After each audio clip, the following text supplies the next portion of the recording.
위험천만한 독을 숨기고 있는 독충 진해. 강력한 독성을 갖고 있습니다. 아래턱이 이렇게 발달돼서 독을 주입을 하게 됩니다. 치명적인 진해의 독이 약자가 된다? 독을 약자로 바꾸는 비밀. 전남 구례군 백두대간 끝자락에 자리한 청정지역 지리산 아래, 이곳에 치명적인 독을 약재로 바꾸는 특별한 사람이 있다고 하는데, 치명적인 독은커녕 닭들의 지지를 한몸에 받는 이 사람. 발길 닿는 곳마다 닭들의 대이동이 이어지는 기이한 모습을 보이는데 제대로 찾은 게 맞을까? 독 있는 곤충을 키우는 분이 있다고 해서 찾아왔는데요. 선생님 맞으세요? 예, 잘 찾아오셨습니다. 제가 독충을 키우고 있습니다. 치명적인 독을 가진 독충을 사육하는 김부광 씨. 키운다는 독충은 과연 어떤 것일까? 문 열기 전에 여기서부터는 발걸음도 조심해서 걷고 벽을 친다든지 가능하면 그러면 안 됩니다. 여기가 뭔데요, 선생님? 네, 여기가 제가 제일 아끼는 아주 소중한 보물들이 있는 겁니다. 대체 어떤 독충이기에 발걸음도 조심하라는 것일까? 조심스럽게 따라 들어가 보는데 소중한 보물의 집인 만큼 특별한 환풍시설부터 말끔히 정리가 되어 있는데, 그런데 이리저리 눈 씻고 찾아봐도 도대체 독충의 모습은 보이질 않는다. 지금은 겨울이라 얘네들도 지금 동면 중에 있습니다. 독충이 겨울잠을 자고 있다. 흙 속에 파묻힌 나무 막대기를 하나씩 들어보는데 얘네들이 자고 있으니까 최대한 얘네들이 놀라지 않게끔 천천히 꺼내봐야 됩니다. 놀라지 않도록 신중을 기해 조심스럽게 살펴보니 이것은 독을 품은 진해다. 수십 개의 발과 마디가 있는 진해가 확실하다. 그런데 마치 죽은 듯 꼼짝도 하지 않는다. 이렇게 지금 자고 있습니다. 핀셋을 꺼내어 조심스럽게 겨울잠을 자는 진해를 잡아 올리는데 얘네들이 지금 말하는 그 왕진해입니다. 왕진해라고도 하고 이렇게 발이 붉다 해서 불진해라고도 부르는 애들입니다. 얘들을 이제 약용으로 주로 사용을 하고 있습니다. 왕진해는 21쌍의 붉은색 다리에 빨간 머리에 비교적 큰 진해를 말하는데, 한방에선 오공이라 하여 약용으로 쓰이는 대표적인 진해다. 음습한 곳을 좋아하고 야행성인 왕진해는 햇빛을 받은 양에 따라 다리 색이 달라지기도 한다. 겨울잠을 자던 왕진해들이 순식간에 깨어나서 활발하게 움직이기 시작한다. 강력한 독성을 갖고 있습니다. 요 밑에 보면 요 까만 거 여기 살짝 보이죠? 양쪽에 있는 거. 그 아래 턱이 이렇게 발달돼서 이렇게 물 집게끔 되어 있습니다. 그걸로 이렇게 찝어서 독을 주입을 하게 됩니다. 진해의 입 옆에는 뾰족한 두 개의 턱다리가 있는데 날카로운 발톱 형태의 독샘이다. 독성이 어느 정도? 벌이랑 거의 비슷한 독성을 갖고 있는데 아프기는 벌한테 물리는 거에 한 2배는 아플 겁니다. 진해 독의 히스타민 성분은 작은 동물은 사망에 이르게 할 수도 있다. 사람이 물리면 격렬한 통증이 며칠간 계속될 만큼 강력하다. 조금 이르지만 동면에서 깨어나 버린 진해는 한 마리씩 제 집을 찾아주게 된다. 먼저 진해의 상태를 확인하고 어딘가에 넣어주는데 진해 아파트입니다. 자기만의 특별한 공간을 요구를 합니다. 진해도. 그러니까 다른 개체하고 이렇게 충돌하지 않을 그런 공간들. 그래서 이제 여기 보면 옆에 진해가 들어올 수 있는 구멍이 있습니다. 지금은 제가 이렇게 넣어줬는데 구멍을 밖에 있는 이런 그 톱밥이라든지 황토기라든지 이런 흙으로 이 구멍을 막아버립니다. 막고 이 속에서 진해들이 이제 산란을 하게 됩니다. 얘네들도 상당히 의리가 있습니다. 한 마리가 들어가 있으면 다시 다른 개체는 여기에 거의 절대 안 들어갑니다. 서로 자기 다른 영역을 침범 안 하는 걸로 알려져 있습니다. 5년 전부터 진해 영역을 침범해 진해 양식을 하는 김부광 씨. 예로부터 진해는 두려움의 대상이었고 혐오스러운 독충으로 여겨왔다. 물렸을 때 죽지 않고 아프기는 해도 죽지 않는다는 그런 자신감을 가지는 데까지가 좀 어렵고 힘들죠. 근데 저도 이제 몇 번 물려봤는데 처음에는 무지하게 아팠는데 한 10번 정도 물리니까 그다음부터는 한 모기한테 물린 정도 조금 과장됐는가요? 아마 그 정도로 이제 대수롭지 않게 생각이 됩니다. 진해 양식을 하면서 독성에도 만성이 되었다는 김부광 씨. 진해들이 겨울잠을 자도 김부광 씨의 하루는 바쁘다. 바싹 마른 겨울 숲에서 뭔가를 찾아 헤매는데 햇빛이 잘 든 양지의 땅을 파고는 유심히 살펴본다. 낙엽만 긁어내리지. 낙엽을 긁어내고는 땅속 한 움큼의 흙을 집어 뒤져보기 시작하는데 이유는 뭘까? 곤충이 여기서 이렇게 이 정도 환경 되면 이제 월동을 하고 있는데 몇 마리만 찾아도 이거를 이제 가온을 해가 이게 번식을 시킵니다. 그렇게 양을 많이 해가 진해 먹이를 미리 준비를 해놔야 되는 거죠. 그러니까 이 시기에 찾아야 됩니다. 진해 먹이를 찾는다는 것. 진해는 육식성이기 때문에 작은 곤충이나 거미를 잡아먹고 산다. 흙 속에 있는 진해의 먹이는 대체 어떤 것일까? 그런데 그때 뭐예요? 이렇게 진해가 나오기도 해요? 진해가 먹을 수 있는 먹이가 풍부한 지역입니다. 먹이가 풍부하니까 진해도 많이 살죠. 진해는 겨울에는 거의 못 잡는데 운 좋게 한 마리 잡았습니다. 이러면 기분 좋으시겠는데요? 그럼요. 이거 잡아다 또 키우시는 거예요, 그러면? 예, 키워야죠. 얘네들은 야생이니까 형질이 아주 건강하고 튼튼한 애들입니다. 아무래도 사육하다 보면 이렇게 갇혀 있으니까 좀 약해질 수 있는데 야생은 종충으로 쓰기에는 아주 좋습니다. 진해 양식은 자연에서 진해를 잡아 키우고 번식시키는 것인데 한겨울에 운 좋게 새끼 진해를 발견했다. 계속 이어지는 진해 먹이 찾는 작업. 좀처럼 발견되지 않는 상황이다. 그런데 여기 있다. 있어요? 요겁니다. 번데기와 모양이 흡사한 이것의 정체는 등의 번데기입니다. 얘가 알을 한 2,000개 정도를 낳습니다. 2,000개를 낳아요? 예, 예. 그 한 마리가요? 예, 예. 그러니까 이게 먹이가 2,000마리가 된다는 거죠. 사장님 여기도 있네 여기도요. 어디? 이거 맞죠? 그러구만. 이게 죽은 게 아니고 동면하고 그치. 있는 거예요? 겨울에는 얘네들은 전혀 안 움직여. 여기도 있네요. 등의 번데기를 찾아서 부화시키면 2,000마리로 번식하게 되고 이 등해가 진해의 봄철 식사가 된다는 것이다. 오늘 잡은 등해만도 20마리 정도 번식하면 4만 마리의 진해 먹이가 준비된다. 산에서 잡아온 등해 번데기는 자연 그대로 산 흙 속에 묻어주는데 마치 자연 속인 듯 번데기에서 탈피하게 될 것이다.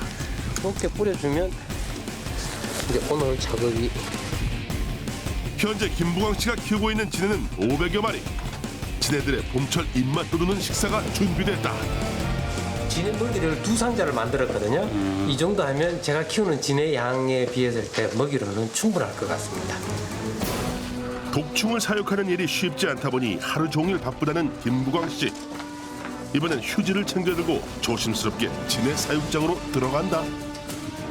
발소리도 나지 않게 숨까지 죽이고는 진해 사육 상자를 닦아주는데 멀쩡해 보이는 통을 왜 이리도 말끔히 닦는 것일까?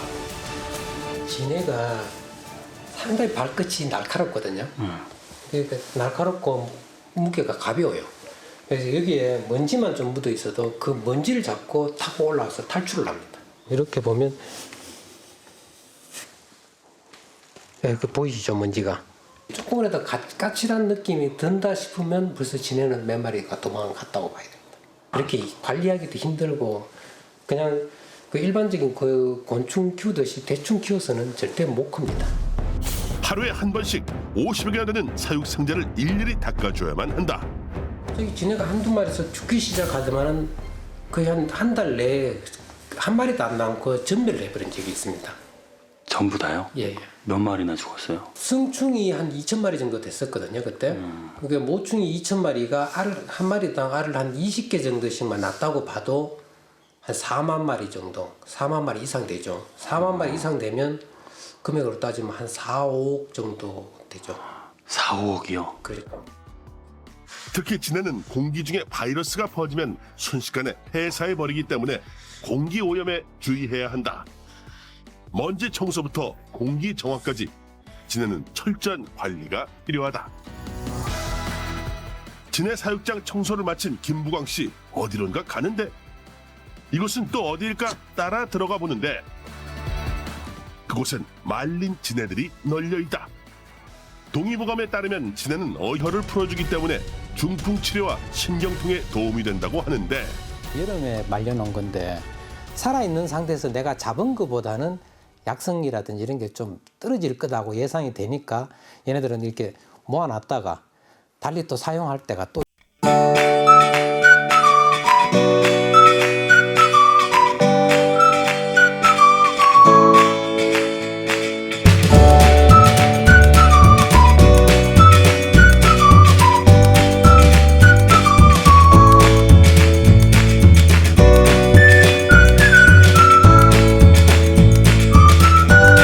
하지 않고 거칠게 부수기만 한다. 진해를 복용할 때는 강한 독성이 있는 머리 부분을 떼어내는 것이 좋다고 하는데 머리까지 통째로 갈아버린 진해를 들고 김부광 씨가 가는 곳은 다름 아닌 닭장이다. 김부광 씨가 나타나자마자 졸졸 따라다니는 닭들. 자연사한 진해는 닭의 먹이였던 것. 닭과 진해는 서로 상극이다 보니 닭이 좋아하는 최고의 식사가 바로 진해다. 닭들은 진해 독성에 면역이 돼 있기 때문에 독성하고는 전혀 얘네들은 문제가 안 됩니다. 콜레스테롤 같은 그런 안 좋은 성분들은 수치가 떨어지고 황산화 물질이라든지 오메가3라든지 이런 게 좋은 물질들은 더 이렇게 상승하고 그런 그 분석 결과를 얻었습니다. 사람이 먹을 때는 진해의 약성을 극대화하기 위해 진해를 먹인 닭을 구워 먹는 방법이 있다고 한다. 또 하나는 바로 진해를 먹은 닭이 낳은 달걀을 먹는 것. 일반 달걀보다 크기가 작은 것이 특징이다. 진해는 예로부터 관절통, 신경통 등의 통증 질환에 쓰여왔는데 진해의 강한 독성 그대로 말렸을 경우 독성이 강한 머리 부분은 떼어내고 사용해야 한다고 한다. 말린 진해는 머리를 떼어버리고 독을 줄이는 법제 과정을 거치면 통째로 사용할 수 있다. 동면에서 깨어난 진해들이 활발하게 움직이는데 그렇다면 진해의 독성을 활용하는 특별한 비법은 대체 어떤 것일까? 그런데 진해를 핀셋으로 잡아서는 물속에 넣는다. 멀쩡한 진해를 물속에 빠뜨리는 이유는 대체 무엇일까? 산채로 건조시키다 보면 사람이 물기도 하고 그러니까 물지 않게끔 얘네들을 살짝 기절을 시킵니다. 그러기 위해서 물에다 넣으면 얘네들이 한 2, 3분 정도 지나면 얘네들이 기절을 합니다. 진해를 독성 그대로 건조시키기 위해 기절시키는 것. 점점 움직임이 둔해지는 진해들. 3분의 시간이 흐르고 기절한 것일까? 움직임이 둔해진 게 보이시죠? 이게 이제 기절을 하면 이렇게 움직임이 둔해집니다. 이제 이 상태에서는 이제 입 주변에 만져도 진해가 물질 않습니다. 기절한 진해를 제대로 건조하기 위해서는 나무 막대기가 필요한데 진해의 독성을 잘 보존하기 위해서는 곧게 펴서 말리는 것이 중요하기 때문이라고 한다. 진해가 말라버리면 잘 부러집니다. 이렇게 꼬여가 있고 이러면 다른 거하고 부딪히니까 부러지는데 이렇게 반듯하게 말려내면 관리하기도 수월하고 보관도 용이하고. 진해는 햇빛이 잘 들고 바람이 통하는 곳에서 말려줘야 한다. 꼿꼿하게 잘 마른 진해. 말리는 것 자체도 숙성이라고 한다. 이걸 건조를 시키게 되면 독성 중에 있는 수분이 빠져나가면서 독의 원액만 숙성되게 됩니다. 진해를 말리면서 독의 원액 그대로 숙성하는 방법이다. 진해의 강력한 독을 약재로 만드는 숙성법인 것이다. 이번엔 진해의 독성을 줄이는 법제 과정. 동의보감에 따르면 생강으로 진해의 독을 중화시켜 약재로 쓴다는 내용을 전하고 있다. 프라이팬에 점인 생강을 얇게 깔고 그 위에 진해를 얹는데 독이 있는 앞턱과 발이 바닥을 향하도록 놓는 것이 무엇보다 중요하다고 한다. 진해 독성이 생강 전기에 의해서 독성이 아래로 흘러내린다고 되어 있습니다. 그러니까 이 발끝에도 발끝이라든지 꼬리에도 독성이 있으니까 또 독성이 아래로 흐르면서 이제 생강에 스며들게 됩니다. 생강 훈증 시간은 약 20여 분. 생강이 점점 타들어가면서 생강 증기에 의해 진해의 독성이 중화되는 숙성의 과정이다. 20분 후 바싹 탄 생강 위로 진해의 독을 중화시키는 진해독 법제가 완성됐다. 독성을 생강이 다 흡수했으니까 이제 이 상태로 건조시켜서 드셔도 되고 이 상태로 바로 드셔도 이제 아무 문제가 없습니다. 진해독은 해외에서 치료제 연구에 이용될 정도로 주목받고 있다. 이렇게 법제하고 말린 진해는 먹기 좋게 곱게 갈아주는데 이것이 바로 독을 숙성해 약재로 환골탈태한 진해다. 뼈가 부러졌다는데 할 때 쓰는 그 접골 용도 그리고 피부라든지 이런 재생하는 기능이 뛰어납니다. 그리고 피부가 재생되는 게 빠르다는 것은 그만큼 혈액순환이 원활해서 상처 부위에 많은 혈액이 공급이 돼서 재생을 시키는 거거든요. 그러니까 혈액순환에 제일 우선적으로 좋습니다. 앞턱에 치명적인 독을 가진 왕진해. 독을 숙성하고 법제하면 어혈을 풀고 중풍 예방에 도움이 되는 약재로 탄생하게 된다.